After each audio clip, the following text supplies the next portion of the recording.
जय श्री राधे। ज्योतिष में हम आज बात करेंगे सप्तमांश की, D7 चार्ट की, जिससे पता चलता है कि आपका पुत्र, आपकी संतान आपके साथ कैसी रहेगी, आपकी सेवा करेगी, मातृ पितृभक्त होगी या नहीं होगी। यह सप्तमांश कुंडली है। जिस व्यक्ति की यह कुंडली है उसका मेष लग्न है और उसका सप्तमांश लग्न भी मेष ही हुआ, और मेष लग्न की कुंडली में पंचम भाव का स्वामी सूर्य होता है, क्योंकि वहां पांचवें भाव में 5 अंक लिखा होता है। तो पंचमेश सूर्य कहां पर स्थित है? यह पाराशर होरा शास्त्र है। इसमें पंचम भाव के यह चार्ट सप्तमांश चार्ट है। इसमें अक्षार, क्षीर, दधि, आज, इक्षुरस, मध्य और शुद्ध जल इस तरह से बांटा गया है। यह अक्षार, अक्षीर, दधि, आज, इक्षुरस, मध्य और शुद्ध जल यह अंश और कलाओं में बांटा जाता है। जैसे अगर अक्षार 4 डिग्री 17 कला,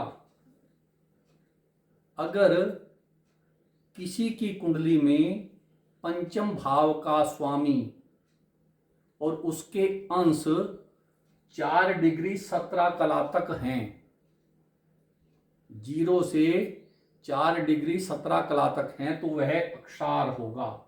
और इनका सबका परिणाम जो भी है वह उसके पुत्र का स्वभाव होगा, प्रभाव होगा। जैसे उस व्यक्ति का पंचम भाव का स्वामी सूर्य है, जो सूर्य 16 डिग्री और 28 कला का है। सबसे पहले तो यह देखते हैं कि उस कुंडली में लग्न में पंचमेश कहां पर है। केंद्र और त्रिकोण में होने से वह संतान का सुख प्राप्त करेगा। और फिर सप्तमांश चार्ट में सूर्य की स्थिति देखते हैं। यह केंद्र भाव हैं 1, 4, 7 और 10। अगर इनमें पंचम भाव का स्वामी है तो संतान सुख उत्तम है, उसका सहयोगी है। और या फिर त्रिकोण 5 और 9, तो केंद्र और त्रिकोण में अगर पंचमेश है तो संतान से सहयोग मिलेगा, सेवा प्राप्त होगी। और अगर पंचमेश 6वें, 8वें और 12वें भाव में है तो यहां अशुभता है, विरोध होगा, संतान सुख नहीं देगी, कलह कलेश रहेगा। तो इन भावों का प्रभाव यह है, जैसे 12वें भाव में अगर पंचमेश है तो वह आपका धन सब बुरे कार्यों में लगा देगा,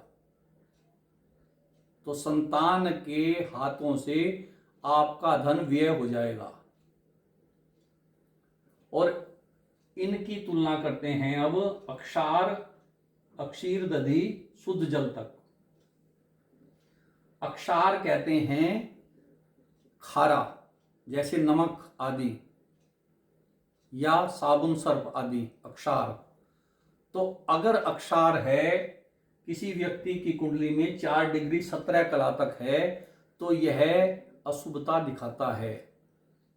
माता पिता को बच्चे की हरकतों पर आंखें बंद करके रहना चाहिए, क्योंकि वह आपकी नहीं सुनेगा या फिर आपसे अलग हो जाएगा।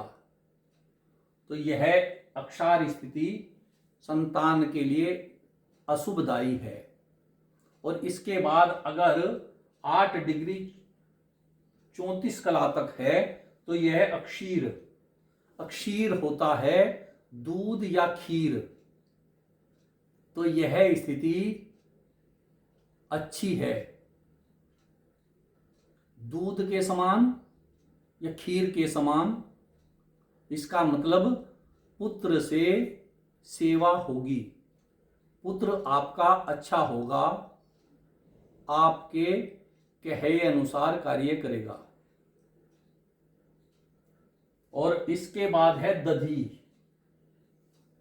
दधी 12 डिग्री 51 कला तक, 8 डिग्री 34 कला में 4 डिग्री 17 कला जोड़ते चले गए, तो यह अगली स्थिति आ जाती है। तो दधी 12 डिग्री 51, तो यह दधी मतलब आपका पुत्र थोड़ा सा समझाने पर अच्छा कार्य करने लगेगा। यहां दधी को जैसे मथना पड़ता है, तो उसी तरह अपनी संतान को, अपने पुत्र को भी थोड़ा सा गाइडेंस देना पड़ेगा और वह आपके अनुसार ढल जाएगा, आपकी बातें मानेगा। और यह है आज्य। 12 डिग्री 51 कला से 17 डिग्री 8 कला तक आज्य मतलब घी, देसी घी। अब देसी घी, दही से मक्खन और मक्खन से घी बना, तो देसी घी को हाथ लगाने की भी आवश्यकता नहीं है। तो आपकी संतान जो होगी वह बिल्कुल प्योर, धर्मनिष्ठ और आपकी सेवा करने वाली मातृ पितृ भक्त, तो यह आज की स्थिति है। अगर जैसे यहां सूर्य, उस व्यक्ति की डिग्री 16 डिग्री 28 कला तक है और आज की 12 डिग्री 51 कला से 17 डिग्री 8 कला तक है, तो यह स्थिति यहां आती है, आज की स्थिति कहलाएगी, घी, शुद्ध देसी घी की स्थिति कहलाएगी। तो इसके अनुसार उस व्यक्ति का पुत्र बिल्कुल प्योर होगा, धर्मनिष्ठ होगा, नीति नियम का पालन करने वाला होगा और माता पिता का सहयोगी रहेगा, उन पर धन खर्च करेगा, शरीर से भी उनकी सेवा करेगा। तो यह स्थिति बहुत ही श्रेष्ठ है। इक्ष्वाकु रस, गन्ने का रस। अब जिस तरह से गन्ने से रस प्राप्त किया जाता है, उसी तरह अपने पुत्र से भी सुख सेवा प्राप्त करना पड़ेगा। यह स्थिति भी अच्छी है, लेकिन इसमें भी आपको थोड़ी मेहनत करनी पड़ेगी, उसे धर्म कर्म की शिक्षा देनी पड़ेगी, तब वह इक्ष्वाकु रस आपको प्राप्त होगा, संतान से सुख प्राप्त होगा। यह स्थिति 17/8 से 21-25 तक है। तो इक्ष्वाकु रस यहां पर अच्छा ही है, सहयोगी रहेगा। और इसके बाद है मध्य। यह है विष के समान नशा। यह बहुत घातक स्थिति है, जिस व्यक्ति की स्थिति इनके बीच में होती है, 21-25 से 25-42 तक होती है। मतलब आपके घर में दुर्योधन पैदा हो गया, रावण पैदा हो गया, बस जो काम उन्होंने किए थे अपने माता पिता के साथ, वही यह संतान करेगी, इससे आपका कोई भी बचाव नहीं है। मध्य वाली स्थिति आपको दुर्योधन और रावण देगी, तो वह संतान आपका अपमान करेगी और करवाएगी। लेकिन उपाय है, श्रेष्ठ उपाय है वैदिक मंत्र।